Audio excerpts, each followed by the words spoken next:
प्रिय छात्रों नमस्कार। एक नए वीडियो में आप सभी लोगों का फिर से स्वागत है। तो देखिए आज जो हमारा क्वेश्चन होगा फिजिक्स के अंतर्गत होगा और मैं वही क्वेश्चन करवाता हूँ जो आपकी परीक्षा में बार बार रिपीट किया आता है, बार बार दोहराया जाता है। तो चलिए शुरू करते हैं। आपका पहला प्रश्न यहाँ पर लिखा हुआ है, क्या बताया जा रहा है कि वास्तविक वस्तु का आभासी प्रतिबिंब बनता है। तो वास्तविक वस्तु का आभासी प्रतिबिंब किससे बनता है? समतल दर्पण से बनता है। किससे बनता है? समतल दर्पण से। यानी करेक्ट आंसर क्या होगा? वी हो जाएगा। चलिए नेक्स्ट क्वेश्चन की ओर बढ़ते हैं। देखिए इसमें बताया जा रहा है कि वास्तविक वस्तु का हमेशा यानी वास्तविक जो वस्तु है उसका हमेशा सीधा प्रतिबिंब बनाने वाला दर्पण होता है। तो कौन सा दर्पण होता है? आपका होता है समतल उत्तल। यानी करेक्ट आंसर क्या होगा? डी हो जाएगा। चलिए नेक्स्ट क्वेश्चन की ओर बढ़ते हैं। देखिए तीसरा क्वेश्चन जो आपका है उसमें क्या बताया जा रहा है कि वास्तविक प्रतिबिंब की प्रकृति कैसे होती है। यानी जो आपका वास्तविक प्रतिबिंब होता है उसकी प्रकृति कैसी होती है? तो सही जवाब आपका ये हो जाएगा, यानी उल्टा होता है। चलिए नेक्स्ट क्वेश्चन की ओर बढ़ते हैं।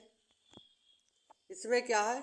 इसमें बताया जा रहा है कि वस्तु से छोटा प्रतिबिंब बनाता है। यानी वस्तु से छोटा प्रतिबिंब बनाता है। तो कौन बनाता है? आपका सही जवाब डी हो जाएगा। क्या होगा? डी होगा, उत्तल दर्पण और अवतल दर्पण। चलिए आगे बढ़ते हैं पांचवें प्रश्न की ओर। देखिए इसमें बताया जा रहा है कि प्रकाश के परावर्तन के नियम के अनुसार, यानी प्रकाश के परावर्तन के नियम के अनुसार क्या होता है? आपतन कोण परावर्तन कोण के क्या होता है? बराबर होता है। सही जवाब आपका क्या होगा? वी होगा, क्योंकि परावर्तन में क्या होता है? आपतन कोण परावर्तन कोण के सदैव क्या होता है? बराबर होता है। चलिए नेक्स्ट क्वेश्चन की ओर बढ़ते हैं। इसमें बताया जा रहा है कि समतल दर्पण द्वारा बना प्रतिबिंब सदा होता है। यानी जो समतल दर्पण द्वारा प्रतिबिंब बनता है सदा कैसे बनता है, किस प्रकार का बनता है? तो सही जवाब आपका क्या होगा? सीधा और आभासी बनता है। कैसे बनता है? सीधा और आभासी। यानी करेक्ट आंसर सी होगा। चलिए नेक्स्ट क्वेश्चन की ओर। सातवें क्वेश्चन में बताया जा रहा है कि आँख में प्रवेश करने वाली प्रकाश की मात्रा को नियंत्रित करता है। यानी जो आँख में प्रवेश करने वाला प्रकाश होता है उसकी मात्रा को कौन नियंत्रित करता है? तो परितारिका होता है। क्या होता है? परितारिका। यानी करेक्ट आंसर आपका क्या होगा? ए हो जाएगा। चलिए नेक्स्ट क्वेश्चन की ओर। देखिए ये बहुत इंपॉर्टेंट सब क्वेश्चन है। इसमें क्या बताया जा रहा है कि सूर्योदय और सूर्य अस्त, यानी जब सूर्य निकलता है और जब सूर्य छिपता है, यानी सूर्योदय और सूर्य अस्त के समय सूर्य का गोला यानी सूर्य का गोल दिखता है। तो कैसे दिखता है?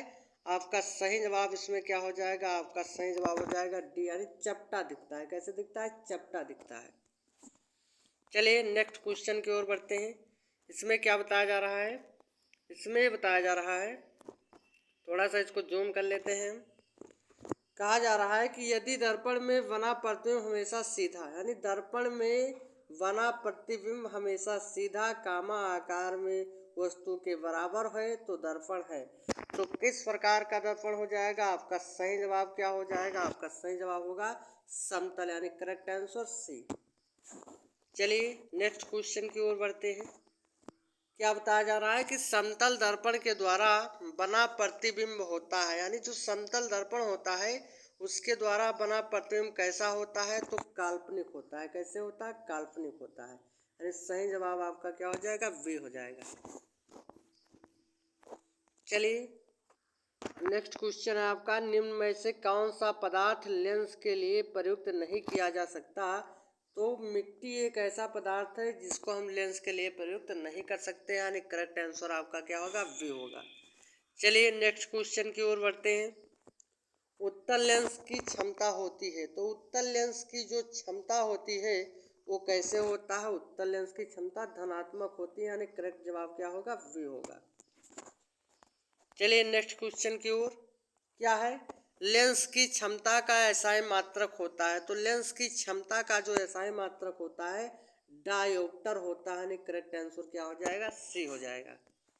चलिए नेक्स्ट क्वेश्चन की ओर। ये बहुत ही इंपॉर्टेंट क्वेश्चन है। पानी से भरी बाल्टी की गहराई, क्या लिखा है? पानी से भरी बाल्टी की गहराई कम दिखती है, इसका कारण है। तो इसका कारण आपका क्या है? सही जवाब आपका क्या होगा? अपवर्तन। क्या होगा? अपवर्तन। क्योंकि देख मान लीजिए कि आपके पास एक गिलास है और जब उसमें आप मान लीजिए आपके पास एक गिलास है, ठीक है, और जब उसमें आप सिक्का डालेंगे, पैसा डालेंगे तो आपको तिरछा दिखाई देगा। ये सब घटनाएं किसके होती हैं? अपवर्तन के कारण ही होता है। चलिए आगे बढ़ते हैं।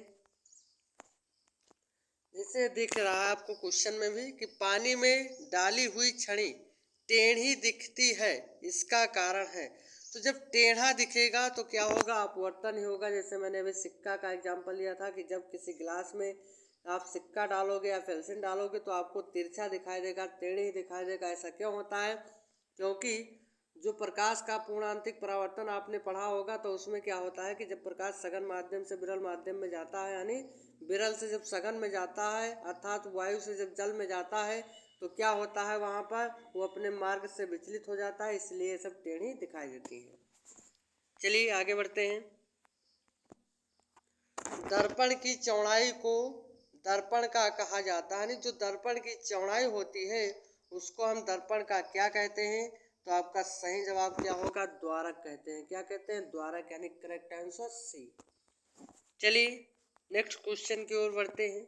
इसमें बताया जा रहा है कि सोलर कुकर में प्रयोग किए जाते हैं, यानी जो सोलर कुकर होता है उसमें क्या प्रयोग किए जाते हैं? तो अवतल दर्पण का प्रयोग किया जाता है। किसका प्रयोग किया जाता है? अवतल दर्पण का।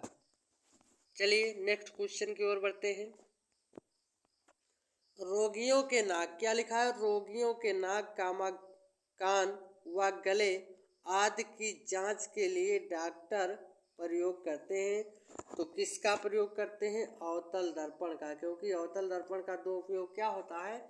एक उपयोग होता है दाढ़ी बनाने में, दूसरा आपका क्या होता था कि नाक, कान व गले की जांच करने के लिए अवतल दर्पण का हम प्रयोग करते हैं।